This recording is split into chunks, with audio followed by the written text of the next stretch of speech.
हे क्रोध की अग्नि में जलने वाले खोखले शूरवीरों, क्या तुम्हें लगता है कि तुम्हारी ऊंची आवाज, तुम्हारी तनी हुई भ्रिकुटी और तुम्हारे लाल होते चेहरे को देखकर यह ब्रह्मांड तुमसे डर जाएगा? तुम चीखते हो, तुम चिल्लाते हो, तुम अपने ही घर के दरवाजे धड़ाम से बंद करते हो और फिर एक गहरी सांस लेकर खुद को शीशे में देखते हुए सोचते हो, मैंने उसे उसकी औकात दिखा दी, मेरा रुतबा ही ऐसा है। तुम इसे अपना स्वैग, अपना एटीट्यूड और अपनी पावर का नाम देते हो। कितने दयनीय हो तुम, और कितने कमजोर भी। तुम्हारी ये खोखली शक्ति देखकर मुझे हंसी आती है।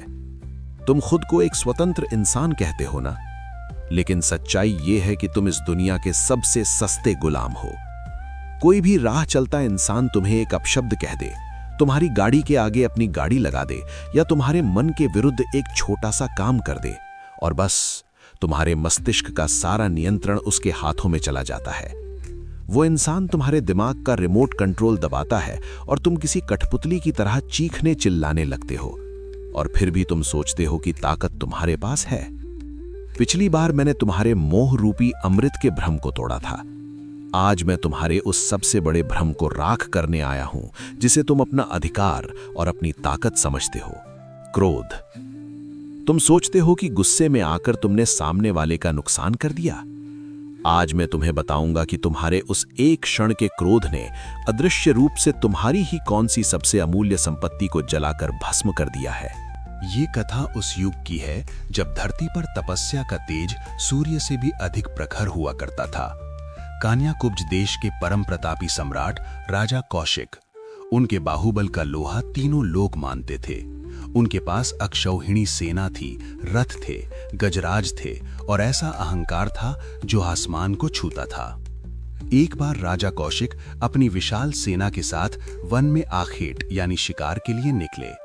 चलते चलते वे ब्रह्मर्षि वशिष्ठ के शांत, पवित्र और तपोमय आश्रम में जा पहुंचे।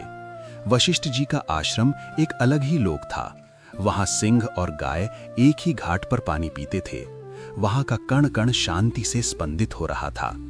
महर्षि वशिष्ठ ने सम्राट कौशिक का भव्य स्वागत किया। उनके पास नंदिनी यानी कामधेनु की पुत्री नाम की एक दिव्य गौ थी, जिसके प्रभाव से वशिष्ठ जी ने पल भर में राजा और उनकी पूरी सेना के लिए 56 भोग उत्पन्न कर दिए। राजा कौशिक की आंखें फटी की फटी रह गईं। उनके भीतर का सम्राट जाग उठा।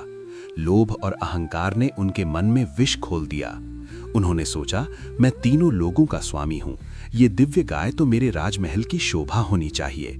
इस वनवासी साधु को इसकी क्या आवश्यकता? कौशिक ने वशिष्ठ जी से नंदिनी को मांग लिया, परंतु वशिष्ठ जी ने नम्रतापूर्वक उत्तर दिया, राजन, ये गाय मेरी माता के समान है, मेरे धर्म कर्म का आधार है। मैं इसे किसी भी मूल्य पर नहीं दे सकता। इतना सुनना था कि राजा कौशिक के भीतर का अहंकार भयंकर क्रोध में परिवर्तित हो गया। उनकी भ्रिकुटी तन गई, नेत्र लाल हो गए। एक साधारण वनवासी मेरे, एक सम्राट के आदेश को ठुकरा दे, ये मेरा अपमान है। क्रोध में अंधे राजा ने अपने सैनिकों को आदेश दिया कि नंदिनी को बलपूर्वक बांध कर ले चलो। परंतु जैसे ही सैनिकों ने नंदिनी पर हाथ डाला, नंदिनी ने क्रोधित होकर हुंकार भरी और देखते ही देखते उस दिव्य गाय के शरीर से असंख्य वीर योद्धा उत्पन्न हो गए।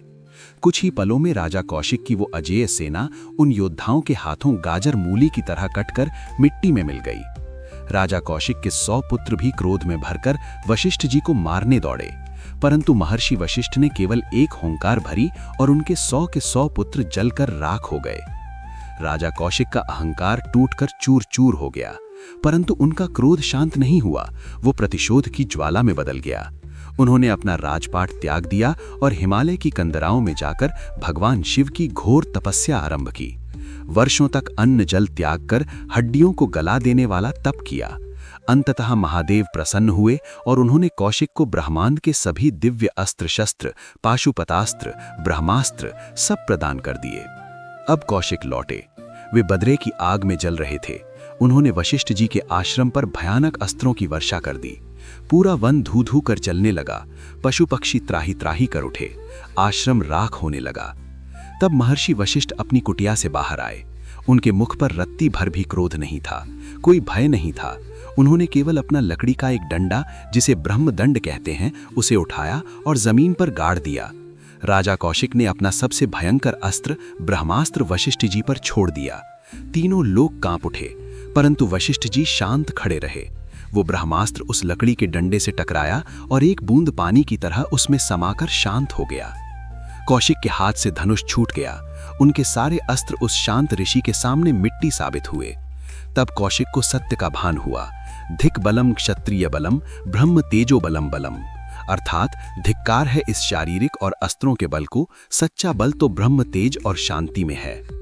कौशिक ने वशिष्ठ से शत्रुता छोड़ दी और स्वयं ब्रह्मर्षि बनने के लिए हजारों वर्षों की घोर तपस्या आरंभ की।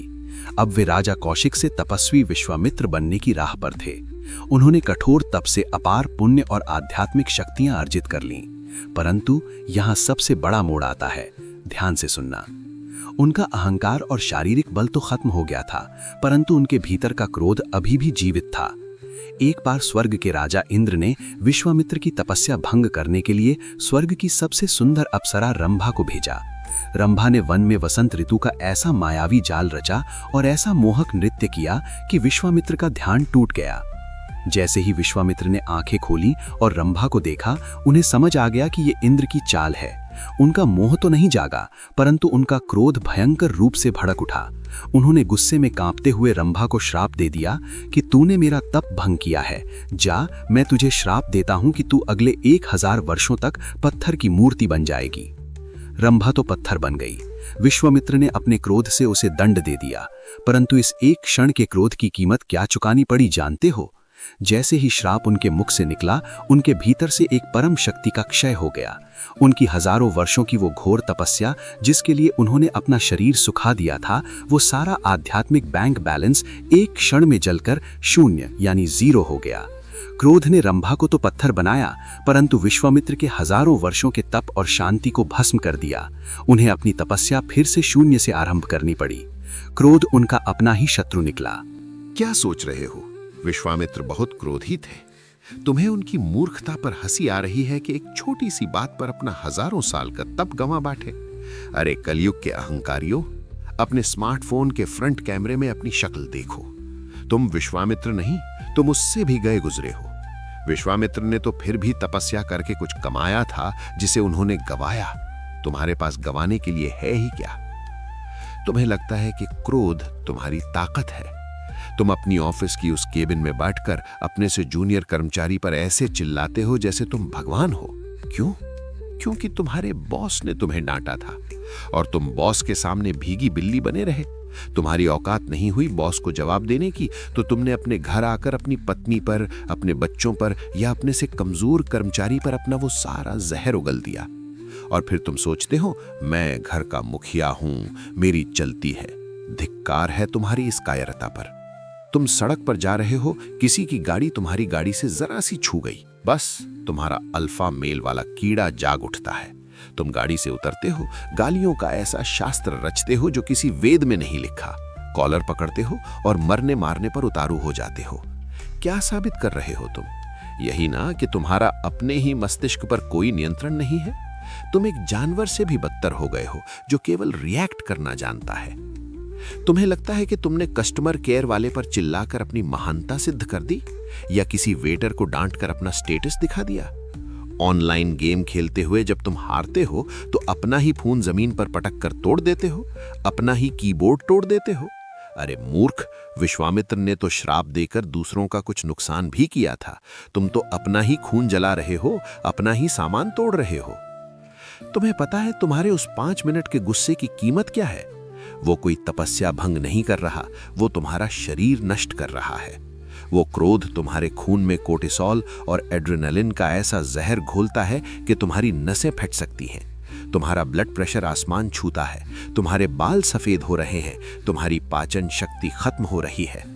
तुम अपने अहंकार की आग में सामने वाले को तो शायद 5 मिनट के लिए डरा दो, लेकिन तुम खुद को अंदर से राख कर रहे हो। तुम्हारे गिने चुने रिश्ते भी इस क्रोध के कारण टूटकर बिखर रहे हैं। पत्नी तुमसे बात करने से डरती है, बच्चे तुमसे छुपते हैं, माता पिता तुम्हारी आवाज सुनकर सहम जाते हैं, और तुम इस डर को इज्जत समझते हो। कितनी दयनीय सोच है तुम्हारी। अब शांत हो जाओ। अपने इस खोखले अहंकार और उबलते हुए खून को शांत करो और उस परम ज्ञान को सुनो जो तुम्हारे इस विष का एकमात्र अमृत है। गीता के दूसरे अध्याय में भगवान श्री कृष्ण ने क्रोध का पूरा शरीर विज्ञान एनाटॉमी एक ही श्लोक में समझा दिया है। क्रोधाद भवति सम्मोहा, सम्मोहात् स्मृति विभ्रमः, स्मृति भ्रंशात् बुद्धिनाशो, बुद्धिनाशात् प्रणश्यति। यानी क्रोध से अत्यंत मूढ़ता अज्ञान उत्पन्न होता है। मूढ़ता से स्मृति याददाश्त और विवेक में भ्रम होता है। विवेक के नष्ट होने से बुद्धि नष्ट हो जाती है और जिस मनुष्य की बुद्धि नष्ट हो गई उसका सर्वनाश निश्चित है। जब तुम्हें क्रोध आता है तो तुम भूल जाते हो कि तुम कौन हो, तुम्हारे मूल्य क्या हैं, सामने वाला तुम्हारा क्या लगता है। तुम्हारी बुद्धि काम करना बंद कर देती है और तुम खुद अपना सर्वनाश कर बैठते हो। तो इसका उपाय क्या है? क्या क्रोध आना बंद हो जाएगा? नहीं, जब तक तुम मनुष्य हो भावनाएं उठेंगी, परंतु असली शक्ति प्रतिक्रिया न देने में है। असली शक्ति विश्वामित्र के ब्रह्मास्त्र में नहीं थी, असली शक्ति महर्षि वशिष्ठ की शांति में थी। जब कोई तुम्हें उकसाए, जब हालात तुम्हारे विपरीत हों और जब तुम्हारे भीतर क्रोध का लावा उबलने लगे, तब तुम्हें वही करना है जो वशिष्ठ जी ने किया था। तुम्हें बस रुकना है। क्रोध एक उठती हुई लहर है, उसे उठने दो, उसे महसूस करो कि हाँ, मुझे गुस्सा आ रहा है, मेरे दिल की धड़कन तेज हो रही है, परंतु उस लहर में बहो मत। जब गुस्सा आए तो प्रतिक्रिया को सिर्फ 10 सेकंड के लिए रोक दो। एक गहरा सांस लो और एक ग्लास पानी पियो। अपने आप से कहो कि मैं इस मूर्ख इंसान या इस छोटी सी परिस्थिति का गुलाम नहीं हूं कि इसके चाहने से मैं अपनी शांति भंग कर दूं। सामने वाला चाहता है कि तुम चीखो, तुम रो, तुम तमाशा करो। यदि तुमने ऐसा किया तो तुम हार गए। यदि तुम उस परिस्थिति में मुस्कुरा दिए, यदि तुम शांत रह गए, तो विश्वास मानो सामने वाले का अहंकार उसी क्षण चूर चूर हो जाएगा। वशिष्ठ का ब्रह्मदंड कोई जादू नहीं था, वो ब्रह्मदंड उनकी अडिग शांति थी जिसने दुनिया के सबसे बड़े अस्त्र को भी पानी कर दिया। अपनी शांति को अपना हथियार बनाओ, क्षमा करना सीखो, क्योंकि जो क्षमा करता है वो कमजोर नहीं होता, वो इतना शक्तिशाली होता है कि वो दूसरे के कर्मों का बोझ अपने कंधों पर उठाने से इनकार कर देता है। अगर तुम्हारे खून का उबाल थोड़ा कम हुआ हो और तुम्हारे फोन की स्क्रीन तुम्हारे पिछले गुस्से का शिकार होकर पूरी तरह टूट नहीं गई है, तो उसी टूटी स्क्रीन से जरा इस चैनल के सब्सक्राइब बटन को शांति से छू लो। मैं कह रहा हूं, छू लो, उस पर अपना गुस्सा मत उतारना। और अब आज का ट्रुथ और डेयर। मैं चाहता हूं कि तुम कमेंट्स में अपने जीवन का वो सबसे शर्मनाक किस्सा बताओ जब तुम्हारे उस 5 मिनट के गुस्से ने तुम्हारा कोई बहुत बड़ा नुकसान किया हो। वो कोई टूटा हुआ रिश्ता हो सकता है, कोई छूटी हुई नौकरी हो सकती है, या तुम्हारा अपना तोड़ा हुआ हजारों का लैपटॉप हो सकता है। सच बोलने की हिम्मत है या अभी भी तुम्हारा खोखला अहंकार तुम्हें रोक रहा है? लिखो, मैं पढ़ूंगा। अब जाओ और अपनी उस भीतरी ज्वाला को शांति के जल से बुझाओ, क्योंकि अगली बार मैं बात करूंगा उस धीमे जहर की जिसे तुम रोज घूंट घूंट करके पीते हो। वो जहर जो तुम्हें कभी चैन से सोने नहीं देता। तुम दिन रात भाग रहे हो एक ऐसी रेस में जिसका कोई फिनिश लाइन नहीं है। मैं बात करूंगा उस भयानक ईर्ष्या की जो तुम्हें दूसरों की चमकती हुई जिंदगी देखकर खाए जा रही है। वो क्या है जो तुम्हें भीतर से खोखला कर रहा है? बताऊंगा, सावधान रहना।